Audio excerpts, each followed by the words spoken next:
Coucou tout le monde, bonjour à tous, bienvenue sur BAM ton CAP. J'espère les amis que vous allez tous bien.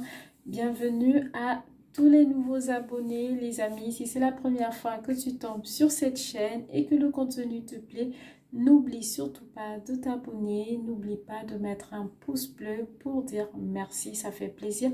C'est important de s'abonner les amis parce que ça vous permet de recevoir des notifications lorsque je mets en ligne une nouvelle vidéo. Franchement, vous êtes au bon endroit. J'espère que vous avez tous un stylo, un cahier pour prendre des notes. Rappelez-vous, pour obtenir cet examen, vous avez 80% qui repose exclusivement sur vous. Il va falloir travailler les amis. C'est très bien d'avoir commencé maintenant. C'est vraiment bien parce que vous avez largement le temps de vous organiser. Moi, ou encore une autre youtubeuse, d'accord? Ou un site, ou des livres, ne vous donneront que 20%. Parce qu'on peut tout vous donner, les amis. Tout vous donner, tout vous servir sur un plateau. Mais si vous ne prenez pas de votre temps pour travailler, je vous assure, les amis, ça va être compliqué à la fin de l'année. Alors, je tiens à vous féliciter, je tiens à vous encourager. Mettez-vous au travail parce que vous avez déjà très bien commencé. C'est de vous mettre dans le train et c'est parti. On va quitter le quai. Alors, c'était ma petite introduction pour vous encourager. Alors, aujourd'hui, les amis, on va travailler le format info utile. Donc, info utile, pour ceux qui m'ont suivi l'année dernière, c'est vraiment tout mettre en un. On va traiter plusieurs questions parce qu'effectivement, en EP3, vous allez avoir pendant 25 minutes, d'accord, des questions en face des membres du jury. Et souvent, ce n'est pas facile parce qu'on ne sait jamais où est-ce qu'ils iront puiser leurs questions. D'où l'importance vraiment de travailler sur, comment dirais-je, une plage un peu plus élargie, d'accord, pour préparer au mieux votre épreuve de P3. C'est pas la plus facile, je vous assure, c'est pas la plus facile. Ça demande du travail, ça demande beaucoup de recherche. Alors, sur ce, nous allons tout de suite commencer. Alors, on va commencer alors. Donc, vous chauffez votre biberon pour votre enfant, d'accord? Est-ce que tout de suite, vous avez le droit de lui en donner? La réponse est non. Vous ne donnez pas tout de suite le biberon à votre enfant, d'accord? Il faut toujours vérifier la température. Et comment vérifier la température? C'est en mettant tout simplement quelques gouttes à l'intérieur de votre poignet. D'accord? Si la température est idéale, eh bien, vous pouvez donner à votre enfant. Si elle n'est pas idéale, faites refroidir. D'accord? Il faut aussi savoir que le biberon, d'accord, doit toujours être consommé dans les 30 minutes. Donc, faites-le et donnez dans les 30 minutes. Vous pouvez aller au parc, il n'y a pas de souci, mais ne dépassez pas les 30 minutes, sinon le bibi, ben, il n'est plus bon. Je dois faire le biberon de l'enfant. Je chauffe de l'eau. Est-ce la bonne solution? Non. Lorsque vous avez à faire le biberon d'un enfant, d'accord, il est conseillé de mettre de l'eau plate. Donc, vous prenez, si l'enfant utilise une marque bien précise, ça voudrait dire que les parents vous ont apporté de l'eau, ils vous ont fourni des bouteilles d'eau. Ben, vous ouvrez la bouteille, vous mettez de l'eau dans le biberon, d'accord, selon les mesures qui sont pour l'enfant, s'il prend 180, 210, d'accord. Donc, vous mettez toujours de l'eau froide, d'accord, et ensuite, vous allez mettre votre lait, vous allez secouer. Et ensuite, vous allez faire chauffer, mais on ne chauffe pas de l'eau bien avant. Non, non, non, on met tout ensemble. Vous avez des enfants, d'accord, parce que vous êtes assistante maternelle et un des enfants allergiques, d'accord, fait une réaction allergique, d'accord. Comment réagissez-vous? Déjà, ce qu'il faut faire, d'accord, il faut toujours appeler le SAMU. Parce que tout ce qui est allergie, je vous assure, c'est hyper dangereux parce qu'il se peut que l'enfant s'étouffe. Parce que vous savez, lorsqu'un enfant fait de l'allergie alimentaire, il peut avoir au niveau de la gorge, d'accord, il peut avoir des gonflements. Et cela peut amener à l'étouffement. Parce que l'enfant aura une gêne à respirer. Vous savez, ce sont des petits enfants, hein. Donc, c'est pas souvent évident pour eux. Donc, il peut ressentir une gêne, ce qui peut emmener malheureusement à la mort. D'accord? Donc, tout de suite, si vous constatez qu'un enfant fait une réaction allergique, il faut tout de suite appeler le SAMU. N'appelez pas les parents en premier. Non, non, non, non, non. On appelle d'abord le SAMU. Parce que si vous appelez les parents en premier, qu'est-ce qu'ils vont faire? Ils vont paniquer. Non, non, non. Donc, vous appelez d'abord le SAMU. Au moins, ils vous donneront les conduites à suivre. Et ensuite, vous allez donner le médicament qui a été prescrit, d'accord, dans le PAI de l'enfant. D'où l'importance toujours, lorsque vous recevez chez vous un enfant allergique, demandez toujours aux parents de vous donner le PAI qui a été établi pour l'enfant. C'est important parce que ça vous permet de savoir qu'est-ce qu'il y a lieu de faire si l'enfant fait une réaction allergique. D'accord? Donc, si l'enfant fait une allergie, au moins vous avez le PAI. D'accord? Mais en un, il faut toujours et toujours appeler d'abord le SAMU. Les parents, c'est après. Une fois tout est bon, on peut prévenir. Mais jamais avant. D'accord? Une autre question. On peut vous demander ce que c'est qu'un APLV.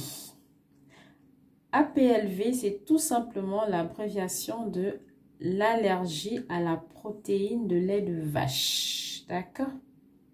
Et vous allez constater que des fois, hein, c'est pas tout le temps, lorsqu'un enfant est allergique à la protéine de lait de vache, c'est un enfant, lorsqu'il prend son biberon, c'est un enfant qui va souvent regurgiter autant pour moi. Bon, après, c'est pas toujours ça, mais le plus souvent, d'accord? Donc, ça peut être un signe qui vous donne un indice, et là, il faut un indice autant pour moi. Et c'est souvent idéal d'en parler un peu aux parents, surtout si eux également, ils vous disent qu'ils ont constaté qu'à chaque fois que l'enfant prend son bib, ben, c'est un enfant qui regurgite le plus souvent.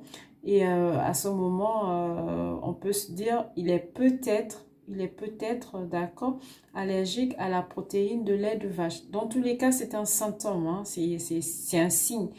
Et ben, après, il faut aller voir le médecin pour vraiment être sûr, est-ce le cas ou pas. D'accord? Ben après, il peut y avoir aussi d'autres signes, hein, qui peuvent aussi vous donner une piste pour savoir si cet enfant est allergique au lait de vache. D'accord? Allergique à la protéine de lait de vache. Donc, le médecin, franchement, il va vous dire. Une autre question qui peut arriver, d'accord? Qu'appelle-t-on intolérance alimentaire? Il faut savoir que l'intolérance alimentaire, d'accord, contrairement déjà à l'allergie alimentaire, c'est moins dangereux, d'accord? Bon, donc, ça c'est, je vous dis ça, d'accord? Maintenant, pour répondre à la question, l'intolérance alimentaire, d'accord, il faut savoir s'il y a juste un problème de système digestif. Ça voudrait dire que le système digestif, en fait, il est immature. D'accord? Le fait d'être immature crée ce qu'on appelle l'intolérance. Ça peut être l'intolérance au gluten. Mais le plus souvent, selon les enfants et voir avec le médecin, c'est quelque chose qu'on peut remédier. C'est-à-dire un peu plus tard, on peut réintroduire tout doucement, d'accord, l'aliment. D'accord? Si par exemple l'enfant est intolérant au gluten, ben, tout doucement, pas après, pas dans l'immédiat, on peut ramener des aliments, d'accord, et voir si il va toujours les refuser ou pas. D'autant que son système immunitaire devient un peu, son système digestif, autant pour moi, devient un peu plus mature.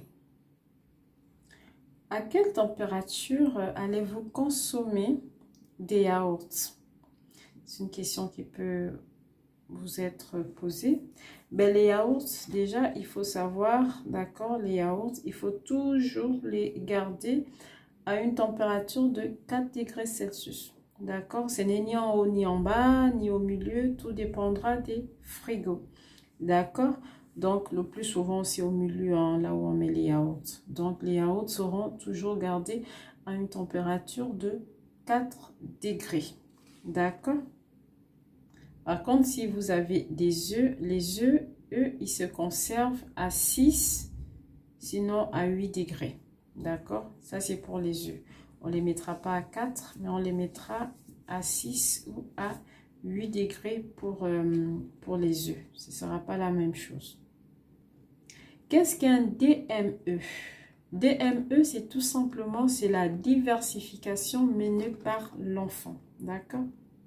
Vous pouvez avoir une question à savoir quel est le fruit qu'il ne faut pas donner à des enfants de moins de 10 mois. D'accord? Donc, si un enfant, il a moins de 10 mois, d'accord, il faut éviter de donner des oranges. D'accord? Parce que, en fait, les enfants de cet âge-là, ils n'ont pas vraiment un besoin important en vitamine C. D'accord? Leur besoin en vitamine C est vraiment faible. Donc, il faut éviter de donner des oranges parce que ça peut leur donner de la diarrhée. Une autre question, qu'appelle-t-on la néophobie? La néophobie, en fait, c'est tout simplement lorsqu'un enfant refuse de goûter à un nouveau aliment. D'accord? Donc, c'est ça la néophobie. C'est quoi un régime végétarien? Un régime végétarien, c'est lorsqu'une personne, en fait, décide, en fait, d'enlever dans son alimentation tout ce qui est protéines animales, d'accord? Mais il peut quand même consommer des œufs. Il peut consommer aussi du miel. Il peut également consommer du lait. Mais il enlève tout ce qui est protéines animales. Mais en mangeant des œufs, du miel et du lait. Donc ça, c'est un régime végétarien. Par contre, faites très attention, hein, d'accord? Parce que le régime végétarien est différent du régime végétalien ou régime vegan, d'accord? Parce que pour les régimes végétaliens ou régime vegan, pour eux, en fait, ils vont éliminer tout aliment d'origine animale, c'est-à-dire ils vont éliminer la viande, le poisson, les crustacés, d'accord? Mais ils vont également éliminer les œufs, ils vont éliminer les produits laitiers et ils vont aussi éliminer le miel, d'accord? Ça, c'est pour... comment on appelle? Ça, c'est pour les régimes vegan ou végétalien. Or, le végétarien, lui au moins, il accepte de manger de l'œuf, il accepte de manger, de prendre du miel, il accepte de prendre du lait. Donc, faites vraiment la différence, hein, les amis, d'accord? Pourquoi est-il toujours important de regarder les étiquettes lorsqu'on fait des courses, d'accord? Bon, déjà, lorsqu'on achète un produit, c'est très conseillé. Il faut regarder l'étiquette. Pourquoi? Parce que sur l'étiquette, vous allez avoir déjà la manière de conserver. D'accord? Donc, on va vous donner les modes donc, de conservation, d'accord, de l'aliment ou du produit que vous avez acheté. Vous allez avoir aussi dessus la date limite de consommation, d'accord? Vous allez avoir le fabricant, d'accord? Vous allez également avoir la provenance du produit. Donc, c'est vraiment important. Donc, c'est la raison pour laquelle il est important de regarder les étiquettes. Donc, si on vous pose cette question, pourquoi est-ce qu'il est important de regarder toujours l'étiquette lorsqu'on achète des produits? Et ben voilà. Vous faites un repas à votre enfant et on vous demande dans quel type d'aliment peut-on trouver du fer? Ben, le fer, on va les trouver dans de la viande, hein, d'accord? Donc déjà dans la viande, vous allez avoir du fer. Vous allez également les avoir dans les épinards, par exemple. Je pense à Popeye, pour ceux qui connaissent. Donc, dans les épinards aussi, vous allez avoir du fer. Mais également, dans le lait du deuxième âge, vous allez avoir du fer. Je dis bien dans le lait du deuxième âge, hein, les amis. D'accord? Pourquoi lorsque vous faites des menus, il est important, d'accord, de mettre toujours dans le menu, d'accord, des produits laitiers. Mais en fait, c'est qu'il faut savoir que avoir des produits laitiers dans votre menu, c'est important parce que ils ont un rôle énergétique et constructeur. D'accord? Donc ça, c'est important. C'est pour cela il faut toujours faire un repas équilibré. Il ne faut pas oublier de mettre un produit laitier parce qu'il a un rôle important, énergétique et constructeur. Par contre, les fruits et légumes, eux, ils n'ont pas le rôle énergétique et constructeur. Les fruits et les légumes, en fait, eux, ils ont un rôle énergétique, certes, mais ils ont un autre rôle, pas constructeur, mais eux, leur rôle est fonctionnel.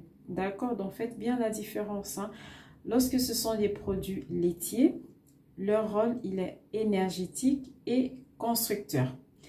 Pour les produits pour les fruits, autant pour moi les fruits et les légumes, d'accord, le rôle est énergétique et fonctionnel. D'accord, les amis? Une autre question, d'accord, où trouve-t-on le calcium? Bon, ça tout le monde le sait, hein.